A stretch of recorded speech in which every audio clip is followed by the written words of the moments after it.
আল্লাহ রাব্বুল আলামিন বলেছেন, ইন্নামাল মুমিনুনা আল্লাযীনা ইযা যুকিরাল্লাহ। কোরআনের আয়াত শেষ হওয়ার সঙ্গে সঙ্গে ঈমানদার যারা, মুত্তাকি যারা চিৎকার দিয়ে আল্লাহু আকবার বলবে তারা। আমাকে কি বারবার বলতে হবে নাকি আপনারা বলবেন? কার জন্য বলবেন? আল্লাহর জন্য বলবেন। ইন্নামাল মুমিনুনা আল্লাযীনা ইযা যুকিরাল্লাহ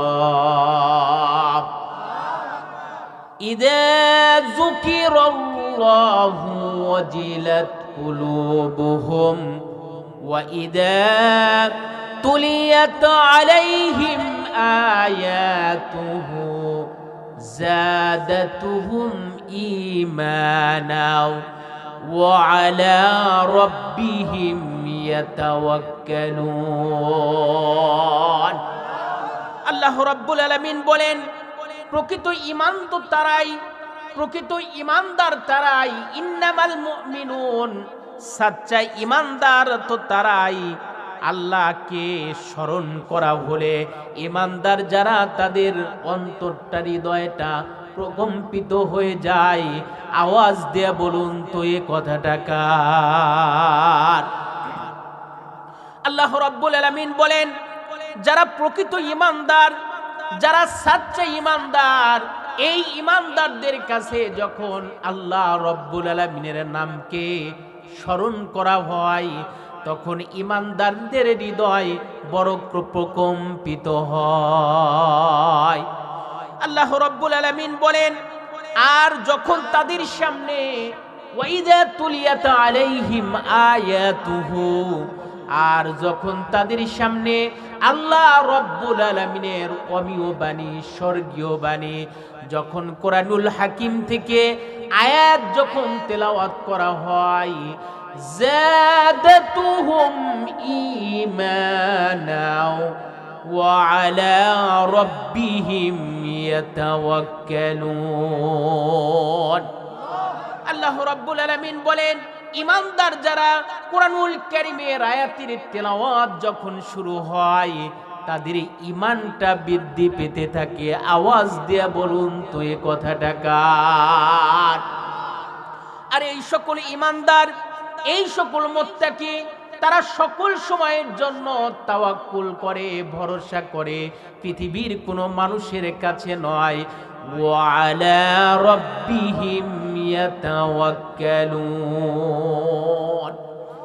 আমার ওই সকল ঈমানদার, ওই সকল মুত্তাকিরা, তারা তাওয়াক্কুল করে, ভরসা করে পৃথিবীর কোনো মানুষের কাছে নয়। ঈমানদার যারা, মুসলমান যারা, তারা কোনো দরগার কাছে তারা তাওয়াক্কুল করবে না, কোনো বাজারের কাছে মাথা নত করবে না, কোনো গাছের কাছে মাথা নত করবে না, কোনো মাজারের কাছে মাথা নত করবে না। ঈমানদার যারা কোনো দরগার কাছে, দুর্গার কাছে, বাজারের কাছে, মাজারের কাছে, কোনো নেতার কাছে, নেত্রীর কাছে, পৃথিবীর কোনো মানুষের কাছে তারা মাথা নত করবে না। ঈমানদার যারা তাওয়াক্কুল করবে, ভরসা করবে, আওয়াজ দিয়ে বলুন তো কার কাছে? আরো আওয়াজ দিয়ে বলুন কার কাছে? আল্লাহর উপর তাওয়াক্কুল করবে, আল্লাহর উপর ভরসা করবে। এজন্য কোরআনের শ্রোতা এবং ঈমানদারদের আল্লাহর কথা যখন স্মরণ করে দেওয়া হয়, তখন তাদের অন্তরটা প্রকম্পিত হয়ে যায়।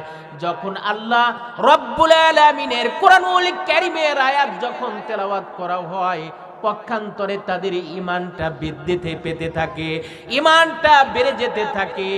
আর এই সকল ঈমানদাররা আল্লাহ ছাড়া পৃথিবীর কাছে তাদের মাথাকে নত করে দেয় না। আমার ভাইয়েরা, আমার বন্ধুরা, আমার একান্ত আপনজনেরা, এজন্য কোরআনুল কারীমের শ্রোতা এবং আল্লাহ রব্বুল আলামিন তার বান্দাদের মধ্যে কোরআন কেন্দ্রিক মাহফিলগুলোর উচ্চতাগুলো তিন ভাবে বিভক্ত হয়ে যায়। আওয়াজ দিয়ে বলুন তো এই কথাটা কার? আল্লাহ রাব্বুল আলামিন বলেন, যারা ঈমানদার, এই ইমানদারদের ইমান বেড়ে যাবে, যারা কাফের হবে তাদের আচরণ হবে, তাদের ব্যবহারও হবে। কাফেররা তারা সর্বাত্মক উজাড় করে দিয়ে, সর্বাত্মক প্রচেষ্টা করে তারা কোরআন কেন্দ্রিক মাহফিলগুলোকে বন্ধ করে দেয়, প্রতিবন্ধকতার সৃষ্টি করে দেয়। এমন লোক আমাদের এই সমাজে আছে না নাই? আল্লাহ রাব্বুল আলামিন বলেন, রাসূল করিম সাল্লাল্লাহু আলাইহি ওয়াসাল্লাম যখন দ্বীনের দাওয়াত দিতেন, কোরআনের দাওয়াত দিতেন, ইসলামের কথা বলতেন, তখন আল্লাহর হাবিবের এই আলোচনা বক্তব্যের মধ্য দিয়ে কিছু মানুষ সেখান থেকে পালিয়ে যেত, অথবা তারা প্রতিবন্ধকতার সৃষ্টি করত, তারা বাধা প্রদান করত।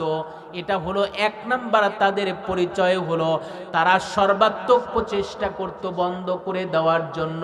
তাদের পরিচয় ছিল তারা কাফির। নাম কি? সবাই আওয়াজ দিয়ে বলুন, তাদের নাম কি? তারা হলো কাফির। আর যারা নাকি মুনাফিক, আল্লাহ রাব্বুল আলামিন তাদের ব্যাপারে বলেছে, যখন আল্লাহর হাবিব কোরআন কেন্দ্রিক যখন কথা বলতেন, এই মুনাফিকরা দ্বিমুখী চরিত্রের লোক, তারা দুই দলের সাথেই তারা প্রতারণামূলক সম্পর্ক রেখে সময় সুযোগ বুঝে দুই দলের কাছ থেকেই ফায়দা লোটে। এমন লোক আমাদের সমাজে আছে না না? আমার ভাইয়ের, আমার বন্ধুরা, আমার একান্ত আপনজনেরা, এজন্য আল্লাহ রাব্বুল আলামিন তাদের ব্যাপারে কোরআনুল কারীমের মধ্যে মুনাফিকদের চরিত্রকে উন্মোচিত করেছেন। আল্লাহ রাব্বুল আলামিন বলেন, এই মুনাফিকরা চিরটা কাল ধরে ইসলামের ক্ষতি সাধন করা তাদের ব্যস্ত, এবং তারা চিরটা কাল ধরে ইসলামের ক্ষতি সাধন করতে তারা ব্যস্ত থাকতো। তাদেরকে এই মুনাফিকগুলো চেনা যায় না। তারা নামাজ পড়ে, তারা রোজা রাখে, তারা হজ করে, তারা যাকাত দেয়, তারা ভালো ভালো কাজ করে, কিন্তু মনে মনে তারা আল্লাহর জমিনে আল্লাহর দ্বীন প্রতিষ্ঠিত হোক, এটা তারা কখনো চায় না। এরকম লোক এখনো আমাদের সমাজে আছে না নাই? সাউন্ড এটা বাজে না, কানে আসে। আমার ভাইয়ের, আমার বন্ধুরা, আমার একান্ত আপনজনেরা, এজন্য আল্লাহ রাব্বুল আলামিন তাদের চরিত্রটাকে জাতির সামনে উন্মোচিত করে দিয়েছেন। আল্লাহ রাব্বুল আলামিন বলেন, ফাইন কানা লাকুম ফাতুহুম মিনাল্লাহি ক্বালু আলাম নাকুম মাআকুম। এই মুনাফিকরা ফাইন কানা লাকুম ফাতুহুম মিনাল্লাহি ক্বালু আলাম নাকুম মাআকুম, যখন ইমানদারদের ফাতহ হয়, ইমানদারদের যখন বিজয় হয়, তখন তাদের কাছে যে বলে, আমরা কি তোমাদের লোক নয়? আমরা তো তোমাদেরই লোক। কাফিরদের অত্যাচার থেকে বাঁচাবার জন্য আমরা তোমাদেরকে বড় চেষ্টা করেছি। আজকে তোমাদের বিজয় হয়েছে, এই বিজয়ে আমরাও শামিল। এরকম চরিত্রের লোক আমাদের সমাজে আছে না নাই?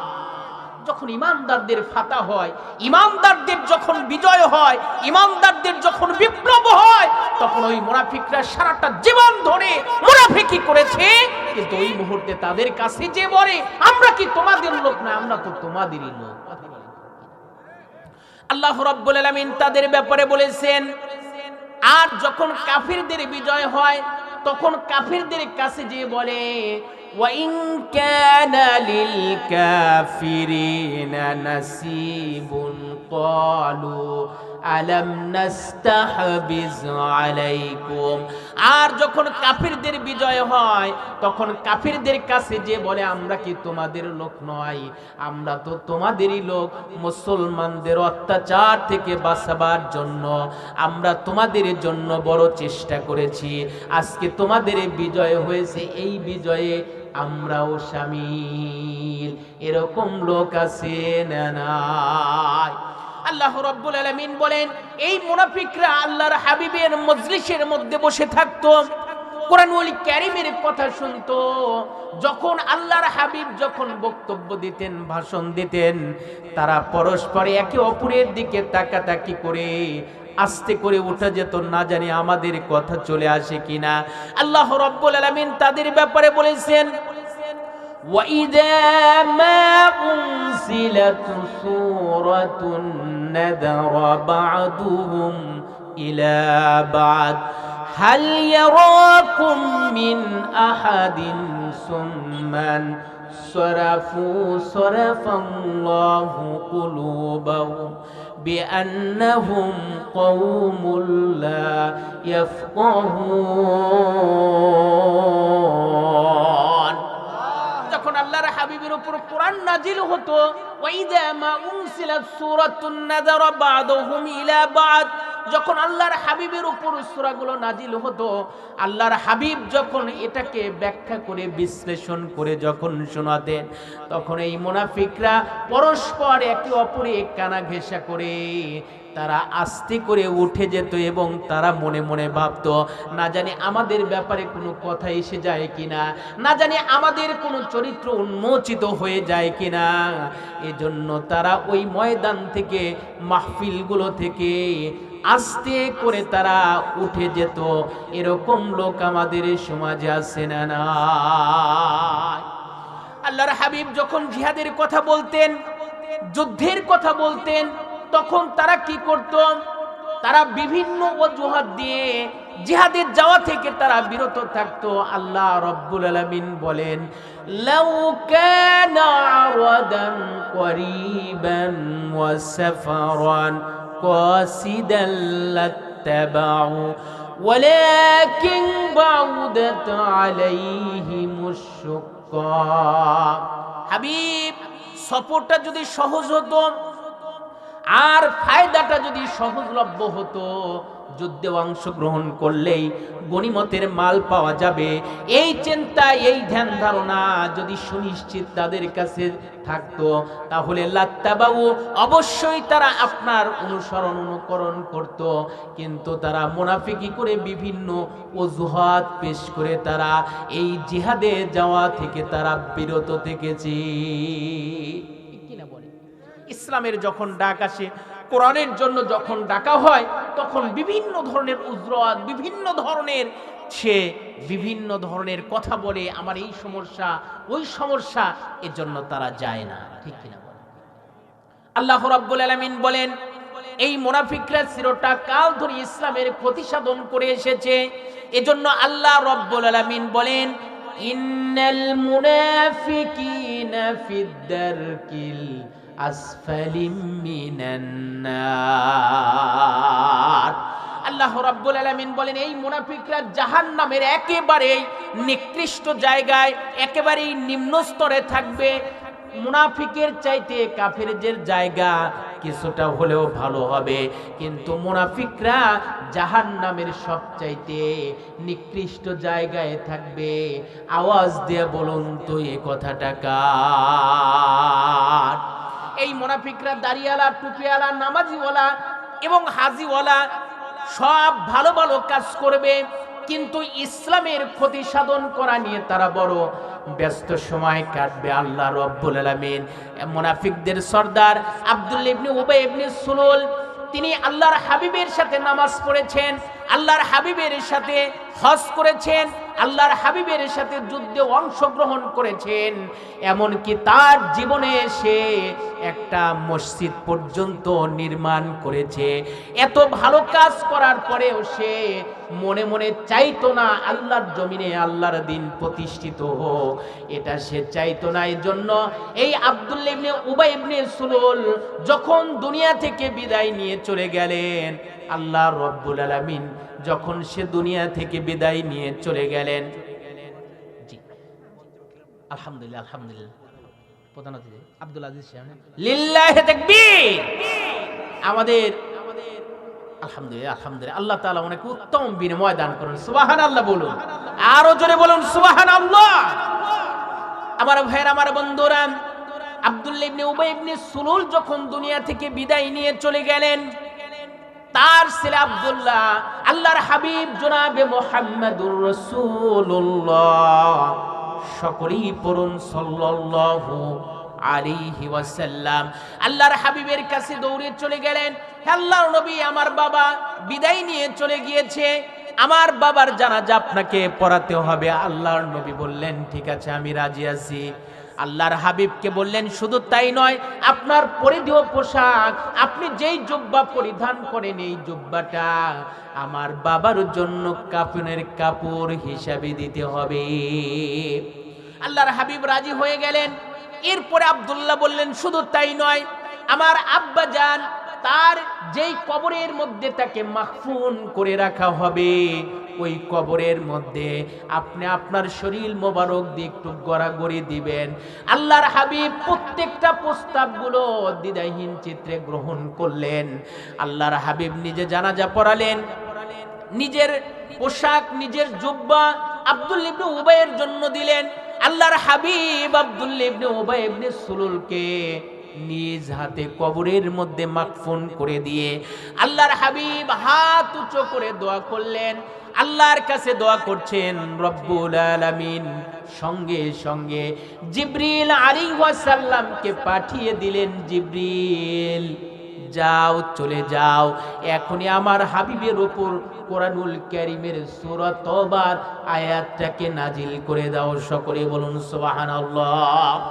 আল্লাহর হাবিব নিজেই দোয়া করতেছিলেন, আল্লাহ রাব্বুল আলামিন জিবরিল আলাইহিস সালাম পাঠিয়ে দিলেন। জিবরিল বললেন, ইস্তাগফিরি লাহুম আও লা তাস্তাগফিরি লাহুম ইন তাস্তাগফিরি লাহুম ৭০ মাররাতান। হাবিব, আপনি যদি এই মুনাফিকদের ব্যাপারে ৭০ বারও আমার কাছে ক্ষমা চান, আমি আল্লাহ রাব্বুল আলামিন কখনোই মুনাফিকদেরকে ক্ষমা করে দেব না। নাউযুবিল্লাহ বলুন। কে বলেছেন? একটু কথা বলেন, কে বলেছেন? আল্লাহ তাআলা বলে দিলেন, হাবিব, আপনি যদি আমার কাছে ৭০ বারও এই মুনাফিকদের ব্যাপারে দোয়া করেন, আমি কখনোই আপনার দোয়াকে মঞ্জুর করব না, কবুল করব না। আল্লাহর হাবিব চিন্তা করলেন, তাহলে ৭০ বার পেরিয়ে দোয়া করলেই কবুল হবে। আল্লাহ রাব্বুল আলামিন তার সাথী, তার বন্ধু, তার একসাথে চলার পথিক আব্দুল্লাহ ইবনে উবাইয়ের জন্য আল্লাহর হাবিব ৭০ বার পেরিয়ে যখন দোয়া করতে শুরু করলেন, আল্লাহ রাব্বুল আলামিন আরেকটা আয়াত নাজিল করে দিয়ে বললেন, হাবিব, আপনি যদি এই মুনাফিকদের ব্যাপারে কিয়ামত পর্যন্ত আমার কাছে ক্ষমা চান, আমি আল্লাহ রাব্বুল আলামিন কখনোই মুনাফিকদেরকে ক্ষমা করে দেব না। আমি কখনো তাদেরকে ক্ষমা করে দেব না। আল্লাহ রাব্বুল আলামিন কষ্ট করে জানিয়ে দিলেন, আজ থেকে আর কোনোদিন মুনাফিকদের জানাজা পড়াবেন না, তাদের জন্য দোয়া করবেন না, তাদের জন্য মাগফিরাতের জন্য আমার কাছে ক্ষমা চাইবেন না। আমি আল্লাহ রাব্বুল আলামিন আপনাকে অনেক বেশি ভালোবাসি, আমি আপনার কোনো চাওয়াকে অপূর্ণ রাখি নাই, কিন্তু মুনাফিকদের ব্যাপারে আপনি যতবার চাইবেন এই চাওয়াটা কোনোদিন মঞ্জুর করা হবে না। নাউযুবিল্লাহ বলবেন, আরো জোরে বলেন নাউযুবিল্লাহ। তাহলে আব্দুল্লাহ ইবনে উবাই ইবনে সুলুল, তার দাড়ি কম ছিল না, তার টুপি কম ছিল না, তার জুব্বা কম ছিল না, অনেক বড়, অনেক নামাজ পড়েছে, আল্লাহর হাবিবের সাথে নামাজ পড়েছে, রোজা রেখেছে, হজ করেছে, যাকাত দিয়েছে, বাড়িতে একটা মসজিদ নির্মাণ করেছে। এত কিছু করার পরেও আব্দুল্লাহ ইবনে উবাই ইবনে সুলুল সে চিরস্থায়ী জাহান্নামে যাবে, এবং সবচাইতে নিকৃষ্ট চরিত্রের। কথা বলে ঠিক কিনা? তোমার চরিত্র যদি নামাজ পড়ো, রোজা রাখো, হজ করো, যাকাত দাও, যদি আল্লাহর দ্বীনের বিরোধিতা করো, ইসলামের বিরোধিতা করো, তোমার একটা ইবাদত আল্লাহর কাছে মঞ্জুর হবে না। আওয়াজ দিয়ে বলুন এই কথাটা কার? সুতরাং ইবাদত বন্দেগী মঞ্জুর হওয়ার জন্য আল্লাহর প্রত্যেকটা বিধানগুলো দ্বিধাহীন চিত্তে মেনে নিতে হবে। আওয়াজ দিয়ে বলুন এই কথাটা কার? আপনি আল্লাহর একটা বিধান, শরীয়তের একটা আইন আপনি মানতে পারছেন না, সেটা আপনার ব্যর্থতা, আল্লাহ আপনাকে ক্ষমা করে দিবেন, ঠিক কিনা? কিন্তু আপনি অস্বীকার করবেন, এই অস্বীকার করার ক্ষমতা পৃথিবীর কোনো ইমানদারের নাই। কথা বলেন ঠিক কিনা? যদি সে একটা বিষয়ে আল্লাহর কোনো বিধান, আল্লাহর রাসূলের কোনো হুকমাত আপনি যদি বলেন এটা আমার কাছে একটু অপছন্দনীয়, তাহলে আপনার ঈমানটা সঙ্গে সঙ্গে ভেঙে তছনছ হয়ে যাবে। আওয়াজ দিয়ে বলুন ঠিক না? আরো জোরে বলেন ঠিক না ঠিক? সুতরাং আমি আল্লাহর হুকুম মানতে একটা না পেরেছি, এটার জন্য আল্লাহ যদি চায় আমাকে ক্ষমা করে দিবেন, কিন্তু আপনি আল্লাহর বিধানকে অবজ্ঞা করেছেন, তুচ্ছ-তাচ্ছিল্য করেছেন, আপনি মেনে নেন নাই, আপনি পছন্দ করেন নাই, এতটুকু যদি থাকে আপনি ইমানদার নয়, আপনি মুসলমান নয়, আপনি টাটকা মুনাফিক অথবা কাফের। এই কথাটা আরো জোরে বলেন কার? আমার ভাইয়ের, আমার বন্ধুরা, আমার একান্ত আপনজনেরা, এজন্য আল্লাহ রাব্বুল আলামিন বলেন ইমানদার যারা তারা তাওয়াক্কুল করবে, ভরসা করবে। আওয়াজ দিয়ে বলুন তো কার কাছে? সবাই আওয়াজ দিয়ে বলুন কার কাছে? তাহলে আমরা এই আলোচনা থেকে এতটুকু সুস্পষ্ট আমরা বুঝতে পেরেছি, মুনাফিকি করা যাবে, কথা বলেন যাবে। মুনাফিকের 3টি আলামত, অন্য অন্য বর্ণনায় 4টি আলামতের কথা এসেছে। 1 নাম্বার, তারা কথা বললে মিথ্যে বলবে, ওয়াদা করলে ভঙ্গ করবে, আমানতের খেয়ানত করবে। আর 4 নাম্বার, তারা কথায় কথায় ভাষা খারাপ করে গালিগালাজ করবে। কয়টা? তাহলে আমরা মুনাফিকি পথকে এখান থেকে জীবন্ত কবর দিয়ে আমরা মুনাফিকি করব না, আমরা মিথ্যে কথা বলবো না। সত্যের জন্য যদি সত্যের পক্ষে থাকতে যদি জীবন যায়, প্রয়োজনে জীবন দেব, কিন্তু 1 সেকেন্ডের জন্য মিথ্যার আশ্রয় নেব না। কারা কারা রাজি আছে হাত তুলে আল্লাহকে দেখা। লিল্লাহে তাকবীর, নারায়ে তাকবীর। আল কোরআনের আলো, আল হাদিসের আলো, কোরআন হাদিস যেখানে, আলেম ওলামা যেখানে, সিডি টিভি যেখানে, সত্যি। তাহলে ইসলাম বিদ্বেষী কথা যেখানে, সেখানে আমরা নাই। ইসলাম আছে যেখানে, আমরা আছি সেখানে। কথা বলি আমার ভাইয়ের, আমার বন্ধুরা, এজন্য আল্লাহ রাব্বুল আলামিন বলেছেন ইন্নামাল মুমিনুনা আল্লাযীনা ইযা যুকিরাল্লাহ, ইমানদার যারা, আল্লাহর কথা যখন তাদের সামনে আলোকপাত করা হবে, আলোচনা করা হবে, তাদের হৃদয়টা প্রকম্পিত হবে। আল্লাহর কোরআনুল কারীমের আয়াত যখন তেলাওয়াত করা হয়, ইমানদার যারা, ইমানটা বৃদ্ধি পেতে থাকে। আওয়াজ দিয়ে বলুন তুই কথাটা কার? আর তারা তাওয়াক্কুল করবে, ভরসা করবে কেবলমাত্র, শুধুমাত্র, একমাত্র আল্লাহ ছাড়া পৃথিবীর কোনো মানুষের কাছে ভরসা করবে না। এ ব্যাপারে একটি যুবক, তরুণ যুবক একটা নবীর ঘটনা আপনাদেরকে শোনায় যায়। বনি ইসরাইল বংশের একজন নবী, আল্লাহর পয়গম্বর হযরতে মূসা আলাইহিস সালাম, তেনার জীবনটা কত কণ্ঠকাকীর্ণ, কত কাটাযুক্ত, কত বিপদ, কত চড়াই উতরাই পেরিয়ে আল্লাহর পয়গম্বর মূসা আলাইহিস সালাম ফেরাউন একদিন স্বপ্নের মধ্যে দেখতে পেল আজে বাজে স্বপ্ন। এই সমাজে, তার এই প্রভিন্সে, তার রাজত্বে এমন একজন সন্তান আবির্ভাব ঘটবে, জন্মগ্রহণ করবে, তার সমস্ত ক্ষমতাকে নাস্তানাবুদ করে দিবে।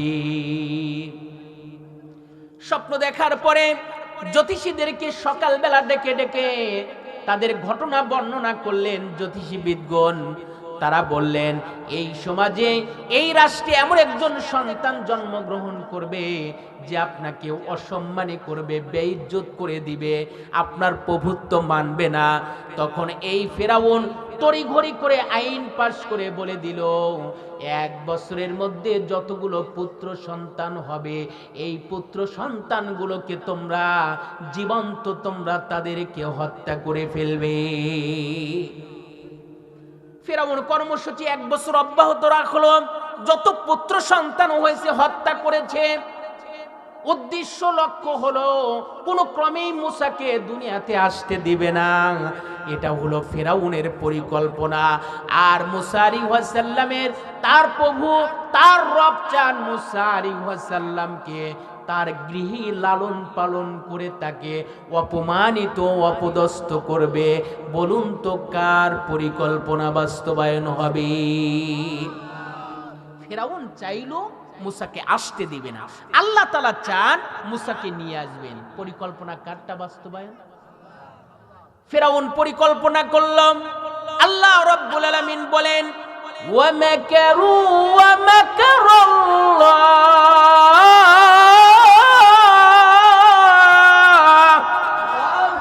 ওয়াল্লাহু খায়রুল মাকিরিন।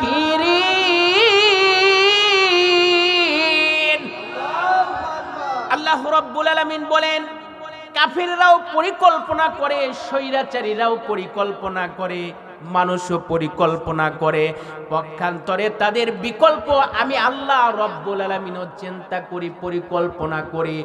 যার পরিকল্পনা বাস্তবায়ন হয় আওয়াজ দিয়ে বলুন তো তিনি কে?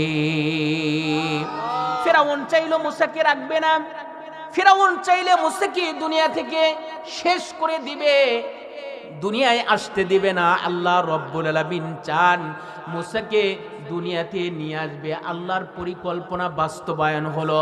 নমরুদ চাইলো মুসা আলাইহিস সালামকে দুনিয়াতে আসতে দিবে না। আল্লাহ রব্বুল আলামিন ইব্রাহিম আলাইহিস সালামকে দুনিয়াতে আনলেন, ফিরাউনকে জিল্লুতির সাথে বিদায় করে দিলেন। সেই আল্লাহ এখনো আছে না নাই? আল্লাহর পয়গম্বর মুসা আলাইহিস সালাম লম্বা ঘটনা। ফিরাউনের ঘরে লালিত পালিত হলেন, ফিরাউনের ঘরে তিনি বড় হলেন। মুসা আলাইহিস সালাম যখন হাঁটি হাঁটি পা পা করে বড় হয়ে গেলেন, মুসা আলাইহিস সালাম ফিরাউনের কাজ কারবার তার পছন্দ হয় না, সে অন্যায় অপকর্ম করে। মুসা আলাইহিস সালাম প্রতিবন্ধকতার সৃষ্টি করেন। এভাবে দিন যেন মুসা আলাইহিস সালাম এবং ফিরাউনের মনের মিল হচ্ছে না এবং তাদের দিনকাল খুব একটা ভালো যায় না। ছোট মানুষ, ফিরাউনের সকল কর্মকাণ্ডে সে প্রতিবন্ধকতার সৃষ্টি করে, এটা ফিরাউনের কোনো ক্রমেই পছন্দ নয়। মুসা আলাইহিস সালাম একদিন রাস্তা দিয়ে হেঁটে যাচ্ছে, হঠাৎ করে দেখতে পেলেন বনি ইসরাইলের একজন ব্যক্তি এবং ফিরাউনের দলের একজন কর্মচারীর সাথে মনোমালিন্য হয়েছে। মুসা আলাইহিস সালাম এগিয়ে গেলেন, ঘটনার বর্ণনা শুনলেন। শোনার পর আল্লাহর পয়গম্বর মুসা আলাইহিস সালাম দুইজনের বর্ণনা শুনে ফিরাউনের দলের লোকের দোষ পাওয়ার কারণে তাকে আস্তে করে একটি থাপ্পড় মেরে দিলেন, একটি চপেট আঘাত মারলেন। এই চপেট আঘাত মারার সঙ্গে সঙ্গে ফিরাউনের দলের কর্মীটা ওখানেই দুনিয়া থেকে বিদায় নিয়ে চলে গেল। চতুর্দিক দিয়ে আওয়াজ উঠল, চতুর্দিকে খবর পৌঁছে গেল। আর কি চাও? ফিরাউনের পালক পুত্র মুসা আলাইহিস সালাম ফিরাউনের দলের একজন কর্মচারীকে হত্যা করেছে, কোথায় যাবেন? সঙ্গে সঙ্গে ফিরাউন আইন পাশ করলো, বলে দিল মুসাকে যেখানে পাও সেখানেই তাকে দুনিয়া থেকে বিদায় করে দাও, তাকে হত্যা করো। মুসা আলাইহিস সালামের উপর মৃত্যুর পরোয়ানা জারি হয়ে গেল। আল্লাহর পয়গম্বর মুসা আলাইহিস সালাম তখন বুঝতে পারলেন এই ময়দানটা আমার জন্য বসবাসের উপযোগী নয়। মুসা আলাইহিস সালাম সঙ্গে সঙ্গে তিনি দৌড় দিলেন সামনের দিকে, একবারের জন্য পিছনে তাকালেন না। আল্লাহর পয়গম্বর মুসা আলাইহিস সালাম তিনি চিন্তা করলেন একবার যদি ফিরাউনের দলের লোকদের নজরে পড়ে যায় আমাকে শেষ করে দিবে, আমাকে মেরে ফেলবে। এই চিন্তা করে মুসা আলাইহিস সালাম দৌড়াতে দৌড়াতে দিনের শেষ প্রান্তে তিনি নিজের মাতৃভূমিকে পার করে মাদাইনের মধ্যে প্রবেশ করলেন। মাদাইনে প্রবেশ করার পর আল্লাহর পয়গম্বর মুসা আলাইহিস সালাম একটি মাঠের মধ্যে তিনি দাঁড়িয়েছিলেন, বসেছিলেন আর মনে মনে পরিকল্পনা করছে, আরে আমি কপাল পোড়া, আমি দুর্ভাগা, আমি দেশ ছেড়ে অন্য দেশে ভিন্ন দেশে চলে এসেছি, আমি এখন নিরাপদ আশ্রয়ে আছি, কিন্তু আমি কোথায় যাব, কার কাছে যাব? তিনি নিরুদ্দেশ্যের উদ্দেশ্যে রওনা হয়েছেন, কোথায় যাবে তার কোনো পরিকল্পনা নাই। ঠিক কিনা বলেন? মুসা আলাইহিস সালাম নিরুদ্দেশ্যের উদ্দেশ্যে রওনা হলেন। আমরা মামা বাড়ি থেকে বের হয়ে মামা বাড়ি যাই, নানা বাড়ি যাই, বাজারে যাই, স্কুলে যাই, কলেজে যাই, ঠিক কিনা বলেন? কিন্তু মুসা আলাইহিস সালাম মামলা খেয়ে হামলা খেয়ে এরপরে মৃত্যুর আসামি হয়ে উনি দৌড় দিয়েছে, কোনো ডেস্টিনেশন নাই, কোথায় যাবে, কার কাছে যাবে। আল্লাহর পয়গম্বর মুসা আলাইহিস সালাম মাঠের মধ্যে আকাশের পানে তাকিয়ে তাকিয়ে আল্লাহ রব্বুল আলামিনকে ডেকে ডেকে বলতেছে, রব্বুল আলামিন, আমি বিপদে পড়েছি, আমি মুসিবতে পড়ে দেশ ছেড়ে এসেছি, এখানে আমার কোনো স্বজন নেই, আত্মীয় নেই, কাউকে আমি চিনি না। তুমি কিন্তু দিনের বেলায় আমি সময় কাটালাম, রাতের বেলায় তুমি আমাকে একটা নিরাপদ আশ্রয়ের ব্যবস্থা করে দিও। মানুষেরা দিনের বেলায় বিভিন্ন জায়গায়, বাজারে ঘাটে, রাস্তাঘাটে বিভিন্ন জায়গায় সময় কাটাতে পারে, কিন্তু চোর হোক, ডাকাত হোক, ভালো মানুষ হোক, ইমানদারও হোক, প্রত্যেক মানুষের জন্য রাতের বেলায় নিরাপদ আশ্রয়ের দরকার আছে না নাই? আল্লাহর পয়গম্বর মুসা আলাইহিস সালাম তখন চিন্তা করলেন, আমি কি করব? আল্লাহর কাছে নিরাপদ আশ্রয় চাইলেন, পৃথিবীর কোনো মানুষকে বললেন না, আল্লাহর কাছে খুলে খুলে বললেন। এমতো অবস্থায় আল্লাহর পয়গম্বর মুসা আলাইহিস সালাম তাকিয়ে দেখেন দূরে দুটি সুরুষী রূপসী অষ্টাদশী দুইটি মেয়ে অতন্তি প্রহরীর মতো দাঁড়িয়ে আছে। আল্লাহর পয়গম্বর মুসা আলাইহিস সালাম চিন্তা করলেন, এই দ্বিপ্রহরীর সময় এত সুন্দর দুটি মেয়ে এখানে দাঁড়িয়ে আছে, নিশ্চয়ই কোনো বিপদ তাদের হয়েছে, কোনো বিপদ তাদেরকে পেয়ে বসেছে। তিনি এগিয়ে গেলেন, এগিয়ে যে জিজ্ঞেস করলেন, বোন, এই দ্বিপ্রহরের সময় তোমরা এখানে কেন একত্রিত বসে দাঁড়িয়ে আছো? মেয়ে দুটি বললেন, ভাই, আমরা এখানে দাঁড়িয়ে আছি, আমরা ছাগল চড়াবার জন্য এসেছিলাম, ছাগল বকরিদেরকে ঘাস খাওয়ানোর জন্য এসেছিলাম। এখানে আছি, ওই যে রাখালগুলো আসবে, রাখালগুলো এসে পাশে একটি কূপ আছে, আর ওই কূপের উপর একটি পাথর প্রস্তর আছে। এই পাথর প্রস্তরটা 40 জন রাখাল এসে পাথর প্রস্তরটা কূপের মুখের উপর থেকে অপসারণ করবে, চৌবাচ্চায় পানি উঠাবে, এরপরে সমস্ত রাখালরা তাদের গরু, ছাগল, মহিষ তাদেরকে পানি পান করানোর পর চলে যাবে। উচ্ছিষ্ট অবশিষ্ট যেটা থাকবে ওইটাকে আমরা পানি পান করিয়ে তারপরে আমরা বাড়ির দিকে যাব। মুসা আলাইহিস সালাম জিজ্ঞেস করলেন, বোন, তোমাদের বাড়িতে কি কোনো কর্মক্ষম কোনো পুরুষ নেই? তখন মেয়ে দুটি বললেন, ওয়া আবুনা শাইখুন কাবীর, ওয়া আবুনা শাইখুন কাবীর, হ্যাঁ আছে, আমার বাবা আছে, কিন্তু হাঁটতে পারে না, চলতে পারে না। এজন্য বাপের কোনো পুত্র সন্তান না থাকার কারণে, কর্মক্ষম কোনো পুত্র না থাকার কারণে বাবার মেয়ে হিসেবে আমরা সংসারের তাগিদে, সংসার পরিচালনা করবার জন্য আমরা বাপের মেয়ে হিসেবে মাঠের মধ্যে ছাগল চড়াতে এসেছি। মুসা আলাইহিস সালামের দিলে মায়া লেগে গেল। আল্লাহর পয়গম্বর মুসা আলাইহিস সালাম সঙ্গে সঙ্গে কূপের কাছে চলে গেলেন। কূপের মুখের উপরে যেই পাথর প্রস্তরটা ছিল তিনি আস্তে করে অপসারণ করলেন। মেয়ে দুটি অবাক হয়ে গেলেন, আবেগ আপ্লুত হয়ে গেলেন, অপলক দৃষ্টিতে তাকিয়ে থাকলেন। যেই পাথরটাকে সরাতে 40 জন রাখালের প্রয়োজন, অথচ এই যুবকটা আস্তে করে উঠিয়ে ফেললো, অবাক হয়ে গেলেন। এবং এক বোন বলল, দেখে মনে হয় সলিমউদ্দিন মোল্লা, কিন্তু বেটা তো বীর পুরুষ, বেটা সে তো বীর পুরুষ, তার মানে অনেক শক্তি তার। কি আশ্চর্য কথা, 40 জন যুবক লাগে, অথচ একাই সেটা অপসারণ করল। আরেক বোন বলল, বোন, তুমি শুধু তার শক্তি দেখলে, কিন্তু এই দ্বিপ্রহরের সময় তার যে চলন, তার যে বলন, তার কথাবার্তা এবং তার যে চক্ষু নিম্নগামী, আমার কাছে কেন যেন মনে হয়েছে এই যুবকটা সাধারণ যুবক নয়, এই যুবকটা সচরিত্রবান। ঠিক কিনা বলুন? আমাদের মতো যুবক, আমাদের যারা যুবক আছে, এই যুবকের রাস্তায় যদি এরকম সুরুষী রূপসী অষ্টাদশী কোনো মেয়েকে দেখতো, একবার চুলের মধ্যে হাত দিত, আর একবার কলার ভাজাতো, এবং তার মানে যে রূপের সৌন্দর্যকে তার সামনে উপস্থাপন করত, এবং নানান ধরনের লিটকে ভিটকে কত প্রকার ও কি কি। কিন্তু মুসা আলাইহিস সালাম তিনিও তোমার আর আমার মতো যুবক ছিলেন, আমাদের মতো যুবক ছিলেন। মুসা আলাইহিস সালাম চক্ষুকে নিম্নগামী করলেন। কষ্ট হচ্ছে আপনাদের? আল্লাহর পয়গম্বর মুসা আলাইহিস সালাম তখন পানি উঠানোর পর বললেন, বোন যাও পানি পান করায় তোমরা বাড়ির দিকে চলে যাও। পানি পান করালেন, বাড়িতে চলে গেলেন। তখন মুসা আলাইহিস সালাম আল্লাহ রাব্বুল আলামিনকে ডেকে ডেকে বলতেছে, রব্বুল আলামিন, দিনের বেলায় আমি সময় কাটালাম মাঠে, ময়দানে, ঘাটে, বাজারে, বিভিন্ন জায়গায়, কিন্তু আমি কোথায় যাব? বিদেশে এসেছি, বিদেশের বাড়ি। তুমি কিন্তু রাত্রি বেলায় আমাকে একটা নিরাপদ আশ্রয় দান করে দিও। কার কাছে ভরসা করলেন? কার উপর তাওয়াক্কুল করলেন?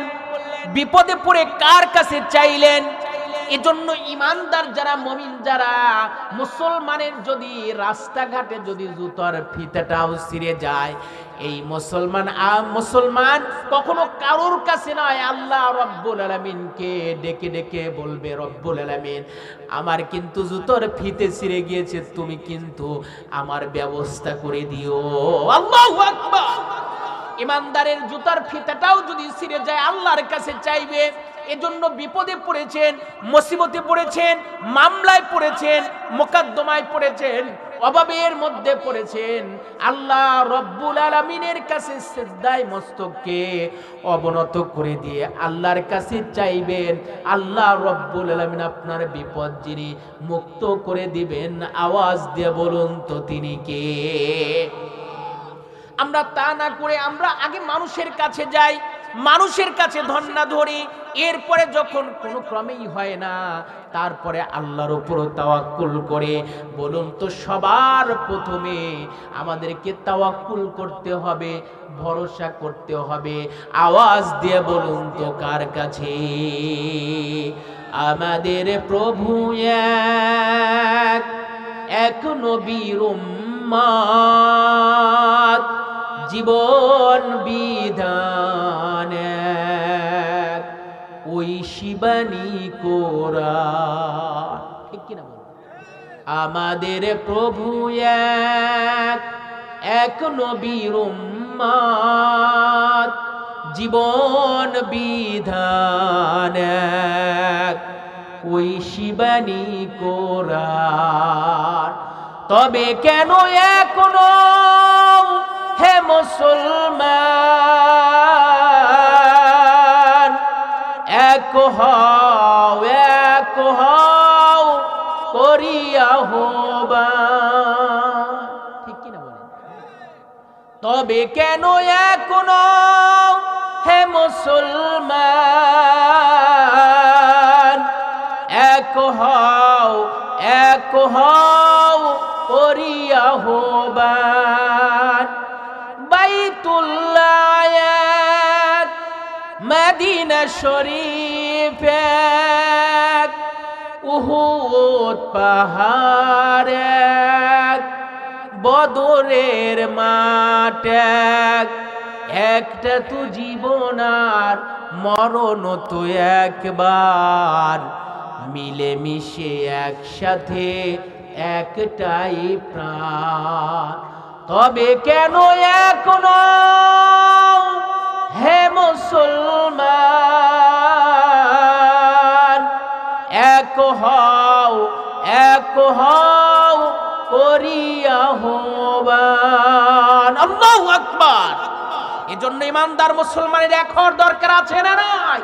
এখনো যদি এক না হতে পারি, এখনো যদি দলাদলি করি, এখনো যদি ভেদাভেদ করি, কারোর পিঠের চামড়া থাকবে না। কথা বলে ঠিক কিনা মুসলমান? এজন্য কে পাস করলি, কে এক করলি, কে হেফাজত, কে চরমনাই, কে আক্রোশী, কে পীরের মুরিদ, ওটা দেখার দরকার নাই। সকল ভেদাভেদের পাঁচিরকে ভেঙে চূর্ণ বিচূর্ণ করে মুসলমানদেরকে এক হওয়ার দরকার আছে না নাই? কারা কারা রাজি আছে হাত তুলে আল্লাহকে দেখায়।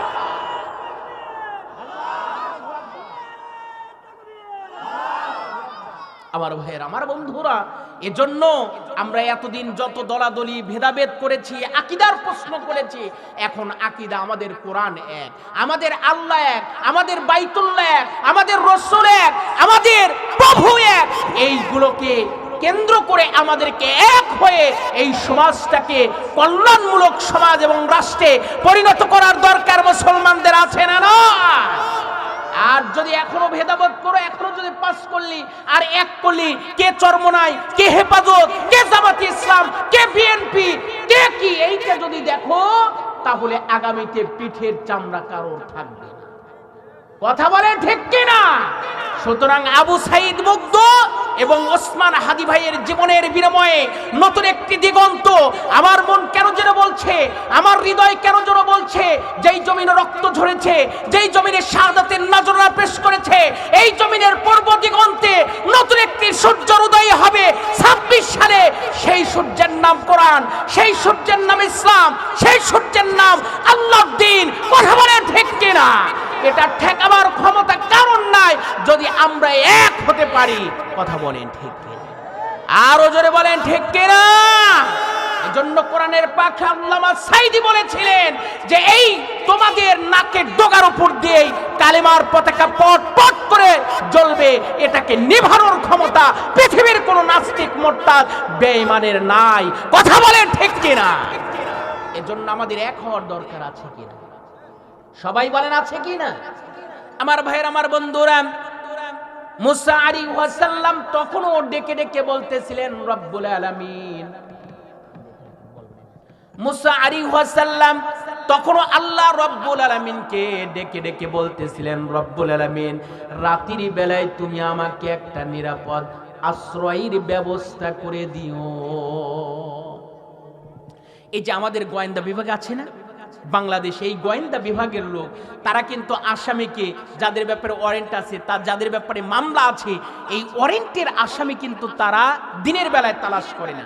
দিনের বেলায় তার ডেস্টিনেশন, তার গন্তব্য, সে কোন এরিয়ার মধ্যে থাকে, দিনের বেলায় এটা তালাশ করে। আর রাতের বেলায় চোর হোক ডাকাত হোক, এই গোয়েন্দা বিভাগের লোক রাতের বেলায় তার নিশানা এবং তার ডেস্টিনেশন, সে কোথায় থাকে, রাতের বেলায় তাদেরকে তালাশ করে। কথা বলে মুসা আলাইহিস সালাম আল্লাহর কাছে চাইছিলেন, আল্লাহ তুমি আমাকে রাতের বেলা একটা নিরাপদ, একটু কথা বলেন, নিরাপদ আশ্রয়ের ব্যবস্থা করে দিন। আল্লাহর পয়গম্বর মুসা আলাইহিস সালাম মেয়ে দুটি পানি পান করিয়ে যখন চলে গেলেন, যে সকাল সকাল বাড়িতে যাওয়ার কারণে এই দুটি মেয়ে সাধারণ কোনো মানুষের নয়, এই দুটি মেয়ে ছিল আল্লাহর পয়গম্বর হযরত শুআয়ব আলাইহিস সালামের দুটি মেয়ে। আল্লাহর পয়গম্বর কর্মের তাগিদে সংসার পরিচালনা করবার জন্য আল্লাহর নবীরা মেয়েদেরকে মাঠের মধ্যে ছাগল চরাবার জন্য দিয়েছেন, চাকরি বাকরি করবার জন্য দিয়েছেন। এই জন্য আমরা মোল্লা মৌলবী মানুষ, আমরা হঠাৎ করে কেউ যদি গার্মেন্টসে যায় কোনো মেয়ে অথবা চাকরি বাকরি করে, তাদের ব্যাপারে আমরা আজগবি একটা আজে বাজে ফতোয়া দেই। এরকম লোক আমাদের সমাজে আছে না? না। হারে বেটারা, ফতোয়া দেওয়া সহজ, কিন্তু এক পেটের একত্র খাবার গোছানো বড় কঠিন। কথা বলে ঠিক কিনা? এজন্য ফতোয়া দেওয়ার পূর্বে একটু ভেবে চিন্তায় ফতোয়া দিতে হয়। মেয়েরা চাকরি করতে পারবে, ব্যবসা করতে পারবে, বাজার করতে পারবে, প্রশাসনে যেতে পারবে, সবকিছু করতে পারবে, কিন্তু তাদের সেক্টরটা আলাদা হতে হবে। আমার ভাইয়ের, আমার বন্ধুরা, মুসা আলাইহিস সালাম যখন এই মেয়েরা, তার বাবা বললেন, বকা দিতে শুরু করলেন, তোমরা সকাল সকাল বাড়িতে এসেছো, নিশ্চয় আজকে রাখালদের সাথে ধস্তাধস্তি করে পানি পান করিয়ে সকাল সকাল তোমরা বাড়ি ফিরে এসেছো। মেয়েরা বললেন, আব্বাজান আমরা পয়গাম্বরের মেয়ে, আমরা কি অন্য পরপুরুষের সাথে ধস্তাধস্তি করতে পারি, ঠেলাঠেলি করতে পারি? শুআয়ব আলাইহিস সালাম বলেন, তাহলে তোমরা আজকে এত সকাল সকালে আসলে কেন? মেয়ে দুটি বলেন, আব্বাজান এই মাঠের মধ্যে আজকে নতুন একটি যুবক এসেছে, খুশকো খুশকো চেহারা, আমরা তাকে কোনোদিন দেখি নাই। আমরা যখন দাঁড়িয়েছিলাম এমতো অবস্থায় আমাদের কাছে এসে জিজ্ঞেস করলেন, বোন কেন দাঁড়িয়ে আছো? আমরা বললাম রাখালরা আসবে, এরপরে কূপের মুখ থেকে পাথর প্রস্তর অপসারণ করবে, চৌবাচ্চায় পানি উঠাবে, সবাই পান করার পর আমরা করব। তখন আব্বাজান এই যুবক একাই চলে গেলেন এবং আস্তে করে পাথর অপসারণ করলেন, পানি উঠালেন।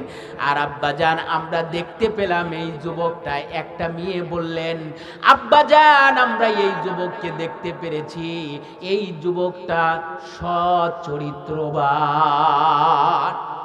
আরেক মেয়ে বললেন, আব্বাজান শুধু সৎ চরিত্রবান নয়, আমরা দেখেছি যুবকটা বীর পুরুষ, অনেক শক্তি রাখে, একাই 40 জন যুবকের শক্তি তার একার মধ্যে আছে, তাও কিছুই মনে হলো না।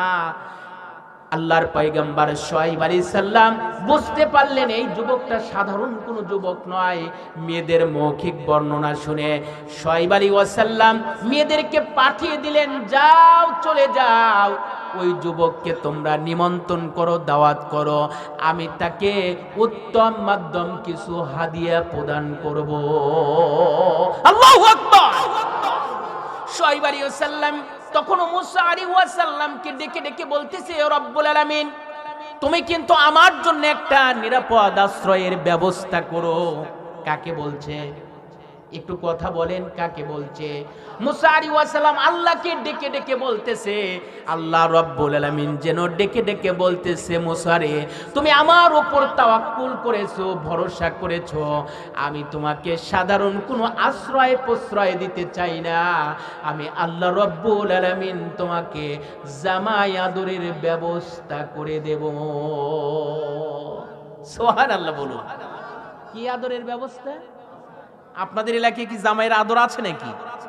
না, আপনারা মেহমানদারিতে আজকে সম্মানিত সভাপতি মহোদয় এত খাওয়াইছে এবং মেহমানদারিতে আলহামদুলিল্লাহ, আল্লাহ তাআলা যেন আপনাকে ওনার উপর ভরপুর বারাকা দান করেন। সুবহানাল্লাহ বলুন। ওনার উপর যেন আল্লাহ তাআলা রহম করেন। তে আপনারা যে মেহমানদারিতে পটু, আপনারা যে জামাইয়ের আদর বোঝেন, আপনাদের এই আচরণ দেখেই প্রমাণ করেছে। সুবহানাল্লাহ বলুন। আল্লাহ তাআলা ডেকে ডেকে কি বলতেছে, মুসা রে তুমি আমার কাছে আশ্রয় চেয়েছো, আমি কি তোমাকে সাধারণ আশ্রয় দিতে পারি? মুসা আলাইহিস সালাম কি কিন্তু বলছে না, মুসা আলাইহিস সালাম আল্লাহর কাছে চাচ্ছেন এবং আল্লাহ তাআলা বলতেছে, মনে মনে যেন বলতেছে আল্লাহ যে মুসা তুমি আমার কাছে চেয়েছো, আমি তোমাকে সাধারণ আশ্রয় দিতে চাই না, আমি তোমাকে জামাই আদরের ব্যবস্থা করে দেব। সুবহানাল্লাহ। মুসা আলাইহিস সালাম তখনও ডেকে ডেকে বলতেছিলেন।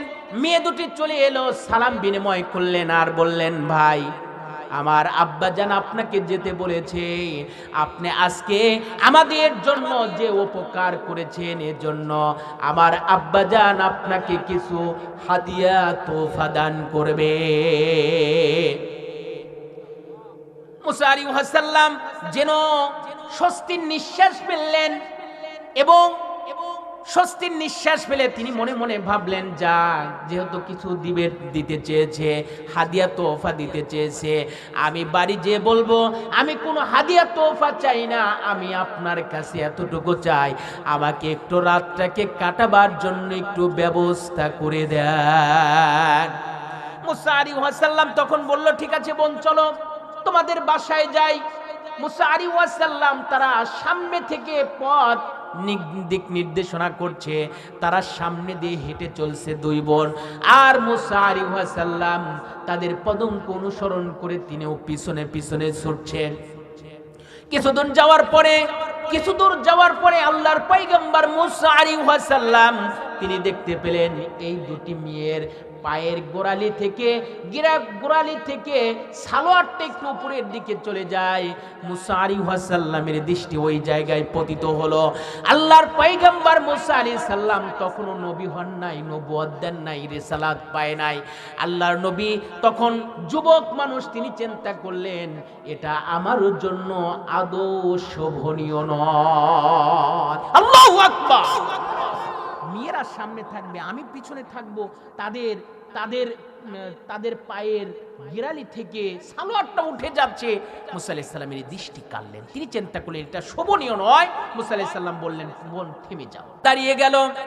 আল্লাহর পয়গম্বর মুসা আলাইহিস সালাম কিছু পাথরের কুচি, এরকম ঢিলা জাতীয় কিছু তাদের হাতে দিলেন আর বললেন, বোন তোমরা পিছনে থাকো, আর পিছন থেকে এই ঢিলাগুলো দিয়ে তোমার বাড়ির নিশানা যদি হয় ডান দিকে, তাহলে ওই পথে একটা ঢোল ছিঁড়ে মারবে, আমি বুঝতে পারবো তোমার বাড়ির ডান দিকেই যেতে হবে। আর যদি তোমার বাড়ি যদি হয় বাম দিকে, তাহলে বাম রাস্তায় একটি ঢোল ছিঁড়ে মারবে, আমি বুঝতে পারবো বাম দিকে যেতে হবে। এভাবে আল্লাহর পয়গম্বর মুসা আলাইহিস সালাম যুবক মানুষ, তিনি বোঝাতে চাইলেন মহিলারা সকল সময়ের জন্য পিছনে থাকবে আর সামনে থাকবে যুবকেরা। ঠিক কিনা বলো? ছেলে মানুষ থাকবে সামনে,